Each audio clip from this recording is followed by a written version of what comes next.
नमस्कार दोस्तों, देश की महिला पहलवान जंतर मंतर पर बीजेपी के सांसद और कुश्ती संघ के पूर्व अध्यक्ष से मिलने के लिए बैठी हैं। कल बजरंग बली से न्याय की प्रार्थना करने के लिए गई थी। आज गुरुद्वारे में माथा टेककर भारतीय जनता पार्टी के सांसद से न्याय की दुआ मांगी है। दोस्तों, देश के लिए सोना लाने वाली बेटियां दर बदर भटक रही हैं। दुनिया के सबसे बड़े लोकतंत्र में अपने प्रधानमंत्री से न्याय मांगते हुए सड़क पर पड़ी हुई है, लेकिन कोई मंत्री, कोई नेता इन बेटियों के पास भटक नहीं रहा।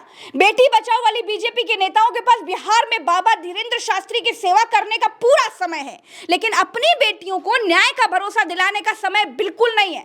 आप आज पहचान लीजिए इन लोगों को। यही इनकी बेटी बचाओ के नारे का सच है। इनके लिए बेटियों का न्याय कितना जरूरी है और बाबा की सेवा कितना जरूरी, आप खुद समझ लीजिए। दोस्तों, कहते हैं कि ऊपर वाले की लाठी में आवाज नहीं होती है। बेटियां न्याय के लिए भगवान की शरण में हैं और न्याय दिलवाने वाले बाबा की शरण में पड़े हैं। आज गुरुद्वारे जाकर महिला पहलवानों ने न्याय के लिए दुआ मांगी। आगे की रिपोर्ट दिल्ली में हमारे रिपोर्टर अभिनव फाइल कर रहे हैं, उनको सुनिए जरा। पैदल मार्च का तीसरा दिन है, क्या लगता है पैदल मार्च से गिरफ्तारी हो पाई? देखो, हमारा काम है अपना कर्म करना, संघर्ष करना, वो हम करने लग रहे हैं। और आज हम गुरुद्वारा गए थे मत्था टेकने, अरदास करने और लोगों को जोड़ने। तो बस हमारी कोशिश जारी है और जब तक इंसाफ नहीं मिलता हम और भी जगह जाने की सोच रहे हैं और लोगों तक और महिलाओं तक, बेटियों तक अपनी बात पहुंचाने की सोच रहे हैं कि उनको भी हिम्मत मिले कि उनके साथ अगर कुछ गलत हो तो वो भी आवाज़ उठा सकें। साक्षी जी, आप बहुत सारे अंतर्राष्ट्रीय मेडल आपने जीते हैं और आज आप यहाँ पर आप एक फरियाद लेके आए हैं। गवर्नमेंट लगता सुन नहीं रही है। इतने दिनों से आप यहाँ पर हैं और एक विमेन रेसलर जो कि बहुत एक बहुत बड़ी अचीवमेंट है। तो आप इन चीज़ों को कैसे देखती हैं, यहाँ की स्ट्रगल और वहाँ पे इंटरनेशनल फेम आपकी, आप यहाँ पर आके रात को रह रही हैं, रातों से रह रही हैं,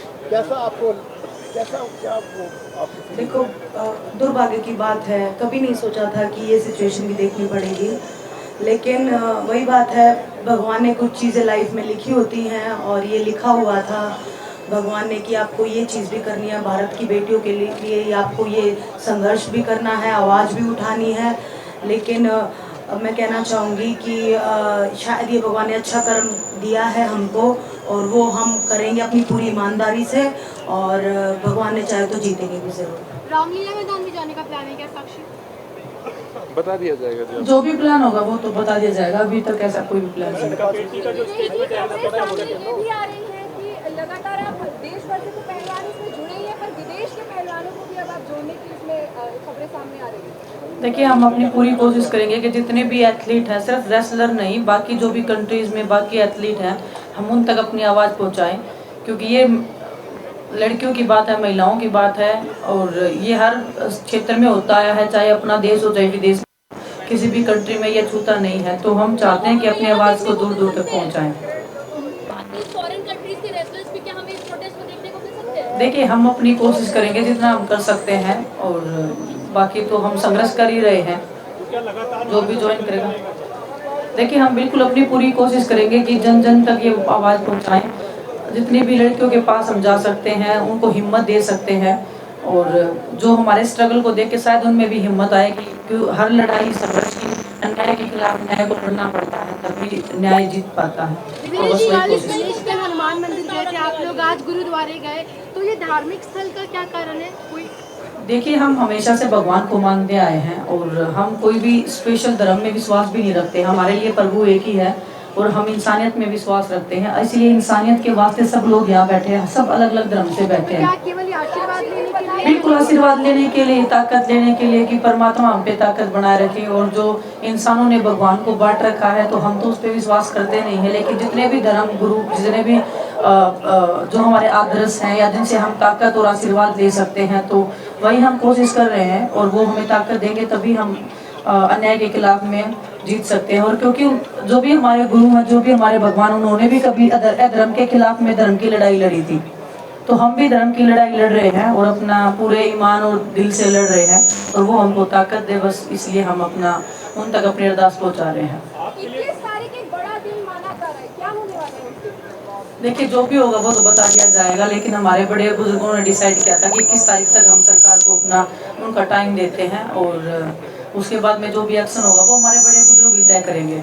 21 मई को कोई राजनीतिक पार्टी का भी शामिल होने का देखिए, हमारी तरफ से पूरे देश को इन्विटेशन दे रखा है हमने। आपके माध्यम से हम कोशिश करते हैं कि देश के हर एक जन को बात जाए, वो चाहे कोई भी पार्टी से है, कोई भी धर्म से है, कोई भी जाति से है, हम सबका स्वागत करते हैं क्योंकि हम देश के खिलाड़ी हैं और हम हर धर्म को, हर जाति को, हम सम्मान करते हैं और हम उन्हीं के खिलाड़ी, उनका अधिकार है हम पे। वो आएंगे तो हमें अच्छा लगेगा कि हमारे बड़े आए हैं हमें सपोर्ट करने के लिए, हमें हिम्मत देने के लिए। आपके लिए जो कमेटी बनाई गई थी वही आपको अब समझाना है, उसको अब कैसे देखें? देखिए, अभी मैं इस चीज़ पे तो कुछ नहीं बोलना चाहूँगी। हमने जो FIR जो लड़कियों ने दायर की है, अभी अदालत में वो फैसला जा चुका है, तो जो भी जो कार्रवाई होनी चाहिए वो जो FIR लो उसके आधार पर होनी चाहिए। कमेटी में महिला एथलीटों ने शिकायत की कि बात पूरी तरह से नहीं सुनी, इसमें कितनी सच्चाई है?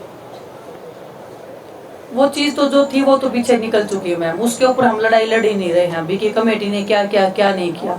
कमेटी का टाइम था 3 महीने का, हमने कमेटी की उस टाइम पे हम उन पे विश्वास कर सकते थे या उस प्रोसेस में हम जा सकते थे। अभी तो हमारी लड़ाई कोर्ट में चली गई है, तो हम उस लड़ाई में अपना अभी फोकस कर रहे हैं। अब जो है गर्मी भी बहुत बढ़ रही है, आगे और भी दिक्कतें आएंगी, कितना लंबा ये चलेगा? क्योंकि गर्मी भी बहुत अब बढ़ने। देखिए, अन्याय के खिलाफ लड़ना इतना आसान होता तो हर कोई ये लड़ाई लड़ लेता। हमें परमात्मा ने इतना भाग्यशाली पैदा किया है इस देश के लिए, कुछ हम शायद अच्छा कर सकते हैं, इसलिए हमें वो ताकत दी है और हम वो लड़ाई लड़ रहे हैं। और बस इतना विश्वास है कि न्याय जो है वो हमें मिलेगा और धर्म से धर्म कभी हारा नहीं है।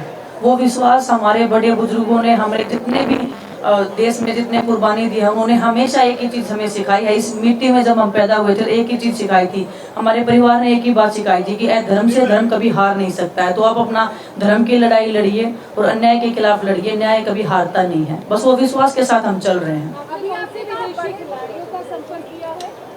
कौन से विदेशी खिलाड़ियों का संपर्क किया है? अभी मैम हम तो हर किसी से कांटेक्ट कर रहे हैं। हमने तो अपने देश में जितने भी राजनीतिक जो महिलाएं थी जो बीजेपी में, हमने तो उनको इनविटेशन दिया है, वो ही नहीं आए हैं अभी तक। तो हम कोशिश कर रहे हैं जितने लोगों तक हमारी आवाज़ पहुंच सके और हमारी लड़ाई में शामिल हो सके। आपकी पहली धन्यवाद जी, धन्यवाद।